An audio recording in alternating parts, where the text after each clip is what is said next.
কথা বোঝেন না? এখন কথা হলো, গরু কিনবেন, ছাগল কিনবেন, একটু 2-1 মিনিট সময় বেশি লাগলে কষ্ট হবে না তো? যেহেতু আর সময় পাবেন না, আগামী শুক্রবার আগেই হয়তো অনেকে বাড়ি যাবেন। ছাগল, ভেড়া, দুম্বা, ছাগল, ভেড়া, দুম্বা এগুলো পূর্ণ 1 বছর লাগে। কয় বছর? পূর্ণ 1 বছর। গরু, মহিষ পূর্ণ 2 বছর। উট 5 বছর। মনে থাকবে? এখন কথা হলো, এগুলো যখন কিনবেন খুব ভালো করে কিনবেন, দেখে শুনে কিনবেন। কেমন গরুটা কিনবেন, কেমন পশুটা কিনবেন, আল্লাহ তাআলা সে কথাটাও কোরআনে ঢুকাই দিয়েছেন। বলবো একটু বলবো? কুরবানির পশু কেমন হবে এখান থেকে একটু নিয়ে যান, না হলে কোরআন থেকে মিলাই নেবেন। বলবো? আল্লাহ পাক রব্বুল আলামিন বলেন, ক্বালু দু'উ লানা রাব্বাকা ইউবাইয়িন লানা মা হিয়া ক্বালা ইন্নাহু ইয়াকুলু ইন্নাহা বাকরাতুন ওয়ালা বাকরাতুন লা ফারিদুন ওয়ালা বিক আওয়ানুম বাইনা যালিকা ফাফআলু মা সূরা বাকারা আয়াত নাম্বার 66 থেকে শুরু হয়েছে। আমি 66 নাম্বার আয়াতটি বলিনি, 68 নাম্বার আয়াত থেকে শুরু করছি, সময় কম জন্য। তারা বলল, আপনি আপনার প্রতিপালকের কাছে আমাদের জন্য আবেদন করুন, তিনি যেন আমাদের স্পষ্ট করে বলে দেন সে গাভীটি কেমন হবে, সে পশুটি কেমন হবে। সে বলল, আল্লাহ বলছেন সেটি অতি বয়স্ক হবে না এবং অতি বাচ্চাও হবে না, মাঝারি সাইজের পশু, এটাকেই কি করতে হবে? কুরবানি দিতে হবে, বরং উভয়ের মাঝামাঝি হবে। সুতরাং তোমাদেরকে যে আদেশ করা হয়েছে তা এখন পালন করো। তাহলে পশুর বয়স কেমন পেলাম? বাচ্চা না, আর একবারে বুড়া, হাড়-হাড্ডি বাইরে গেছে, হাঁটতে পারে না, এমন ধরনেরও যুবক। মনে থাকবে, এই ধরনের পশু কেনার চেষ্টা করবেন। পশুর রং কেমন হবে? কথা বোঝেন?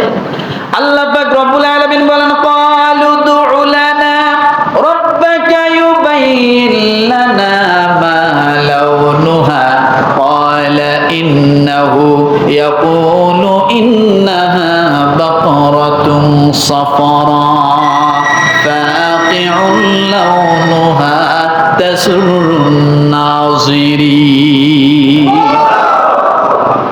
69 নম্বর আয়াত সূরা বাকারা। তারা বলল, আপনি আপনার প্রতিপালকের কাছে আবেদন করুন, তিনি যেন আমাদেরকে স্পষ্ট করে বলে দেন পশুটার রং কেমন হবে। আল্লাহ কোন রঙের পশু পছন্দ করে দেখেন? বলবো? হ্যাঁ?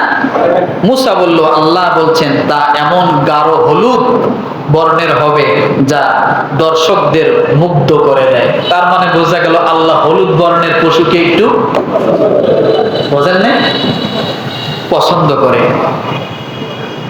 এরপরে পশুটা রোগাক্রান্ত হবে না সুস্থ হবে না কেমন হবে সেটাও বলছেন।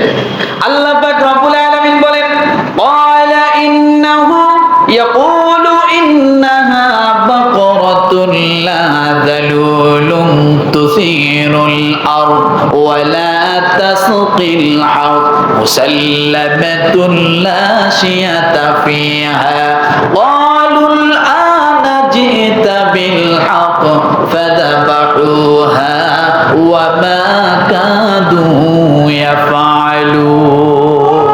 জোরে বলেন। শেষ করে দিলাম সূরা বাকারা আয়াত নম্বর 71। গরুটা কোন ধরনের কিনবেন? মুসা বলল, আল্লাহ বলছেন সেটি এমন গাভী, এমন পশু যা জমিন কর্ষণে ব্যবহৃত নয়, অর্থাৎ হাল চাষ করতে করতে একবার দুর্বল হয়ে গেছে। এই হাল চাষওয়ালা কি গরুগুলো দিয়ে আপনারা কি করবেন না, কোরবানি দেওয়ার চেষ্টা করবেন না। এবং যা খেতে পানিও দেয় না, অর্থাৎ শুধু পানি না, এটা বুঝতে হবে, অনেক গরু দিয়ে কিন্তু গাড়ি বানায়, গরুর গাড়ি আছে না? গরুর গাড়ি আছে না? অর্থাৎ গরুকে দিয়ে যে শ্রমগুলো নেওয়া হয়েছে, এই শ্রমিক গরুগুলোকে দিয়ে আপনি কোরবানি দিতে চেষ্টা করবেন না। শ্রমিক গরু যেগুলাকে হাল চাষ, এরপরে গরুর গাড়ি বানানো হয়েছে, তেল মারে আছে না, এরকম ঘাড়ে দাগ পড়ে গেছে, এই গরুগুলো দিয়ে আপনি কি করবেন না? কোরবানি দিবেন না। তারা বলল, হ্যাঁ এবার আপনার যথেষ্ট দিশা নিয়েছি। তাহলে এক কথায় নিখুঁত প্রাণীটা কি হবে?